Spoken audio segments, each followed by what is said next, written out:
warahmatullahi wabarakatuh. Selamat malam.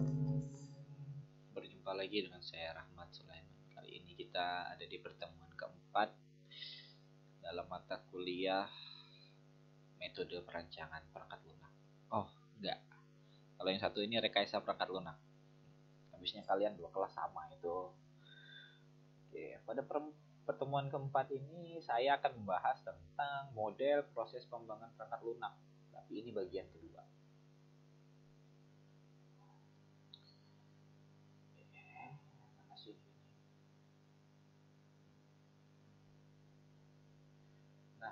Iterative Development Model. Pengertian kata iteratif. Jadi sebelum kita memahami apa yang akan kita pelajari, alangkah baiknya kita tahu apa sih pengertian dari hal yang akan kita pelajari tersebut.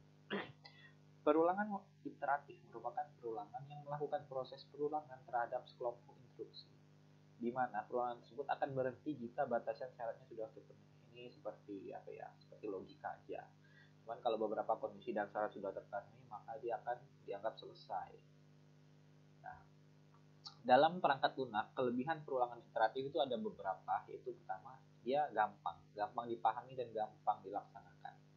Nah, maksudnya dilaksanakan ini adalah ketika melakukan debugging, itu dia akan muncul warning atau pemberitahuan terhadap dirinya sendiri ketika ada perulangan yang salah. Jadi misalkan kita if apa segala macam, ternyata ada yang salah, nanti dia akan memunculkan dirinya sendiri, dia masih tahu, oh bener nggak kayak gini. Jadi di sana kita bisa koreksi balik tanpa kita ngecek satu persatu. Seperti itu. Yang kedua, dapat melakukan nested loop atau yang disebut dengan looping bersarang.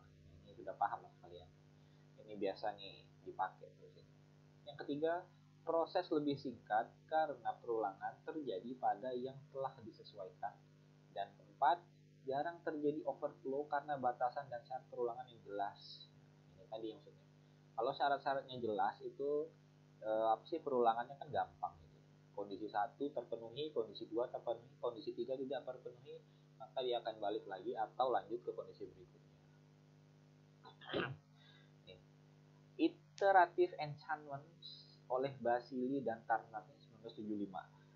Dimulai dengan subset kebutuhan dan kemudian pengembangan sebuah subset dari produk yang memuaskan kebutuhan utama pelanggan dan berguna dalam memberikan pengalaman bagi pengembang. Makanya kan banyak yang bilang programmer atau pengembang segala macam itu practice make perfect. Jadi makin sering latihan atau makin sering proyek itu dikerjakan, maka seseorang itu akan sempurna dalam hal pengembangannya. Sempurna dalam arti bukan 100%, sudah terbiasa gitu. Iterative Development Models ini menggabungkan model prototype dengan kekuatan dari classical waterfall model serta penambahan dari model lain seperti analisis domain dan analisis resiko. Kalau kita bicara tentang waterfall atau prototype, itu sebenarnya dasar dari semua model itu waterfall ya. Cuman mengalami pengembangan dan pengerucutan sesuai dengan kondisi yang terjadi pada lapangan, maka muncullah model baru seperti prototype. Makanya di sini dituliskan menggabungkan model prototyping dengan kekuatannya dari waterfall klasik. Nah, dapat pula dianggap sebagai model spiral, tetapi model spiral dapat dianggap sebuah model IDP yang khusus. Model ini menyediakan framework untuk kebanyakan sistem modern seperti model RPL, teknik-teknik reusable software, object oriented design, rapid prototyping. Rapid prototyping ini biasanya dipakai untuk agile programmer ya, di program yang cepat gitu. Kalau nggak mau program ini maunya selesai seminggu gitu, nah bisa pakai rapid prototype. Ini ada beberapa bagian alur mainnya ya. Iterative Development Model itu proses iterasi melibatkan pada 5 langkah terakhir. 3 proses awal adalah langkah pra-iterasi, serupa dengan langkah-langkah yang ada pada model waterfall. Planning berarti ya kurang lebih planning, analisis segala macam. Nih, kalau kita baca dari atas, kebutuhan pelanggan itu ada analisis domain dan definisi kebutuhan. Sudah pasti itu ya. Kemudian ada arsitektur perangkat lunak. Arsitektur perangkat lunak ini kurang lebih kayak apa ya? kita tuh bisa membayangkan kerangka dari perangkat lunak yang akan dibentuk itu seperti apa. Mulai dari master, transaksi, laporan, modelnya gimana, segala macam. Nah, itu bisa kita imajinasikan. Makanya itu sebelum menjalankan modelnya itu ada namanya arsitektur perangkat lunak. Iterasinya pertama itu ada penilaian risiko. Nah, kalau sudah terjadi penilaian risiko, pasti akan ada dua kondisi. Pertama, prototipe beresiko paling tinggi atau pengembangan lingkungan dan rangkaian pengujian. Tapi, output dari kedua hal tersebut, walaupun mereka berbeda, tetap satu. Integrasi dengan iterasi sebelumnya. Apakah udah cocok dengan iterasi-iterasi sebelumnya? Kan ada yang misalkan form ini nggak cocok sama form sebelahnya, kurangnya dihapus, atau ke database-nya nggak nyambung, seperti itu. Nah, yang terakhir ada pelepasan rilis iterasi. Nah, kalau pelepasan rilis iterasi itu nggak cocok juga, nah makanya dia akan ngulang dari penilaian risiko kembali. Gitu. Makanya di sini kan masuknya prototyping yang berdasarkan pada kekuatan classical waterfall kan, iya, karena pada hasil akhirnya kalau nggak bisa juga dia akan ngulang lagi dari awal koreksi tadi. Ini ada OOD, ini pelajaran untuk anak komputer yang yang masih banyak loh ya, object oriented models kayak makanan sehari-hari. Pendekatan berarti objek ini diperkenalkan pada 1980. Pemrograman dilakukan berdasarkan objek dengan sekumpulan data yang ditetapkan dan sekumpulan operasi metode yang dapat dilaksanakan dalam data tersebut.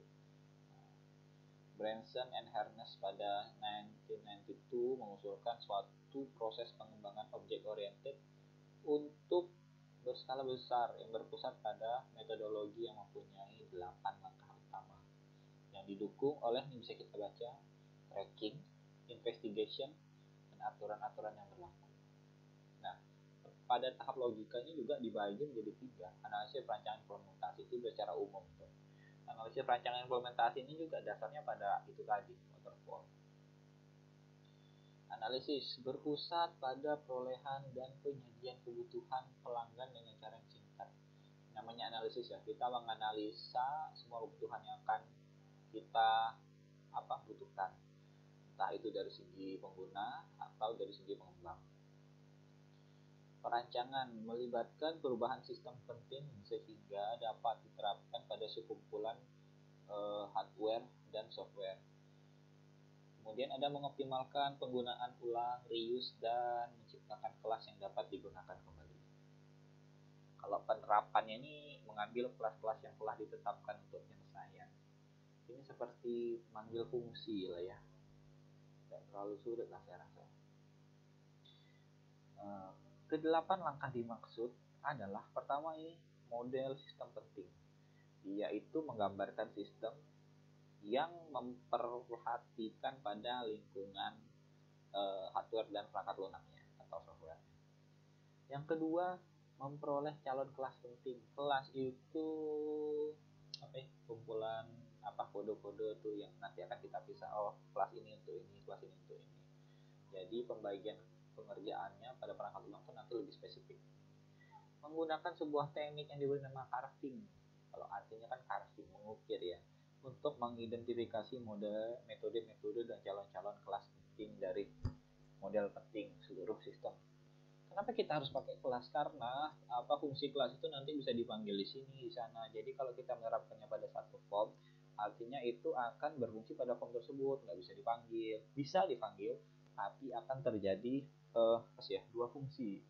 Biasa itu kalau dalam program-program itu bakal error, makanya dispesifikasikan ditaruh dalam kelas.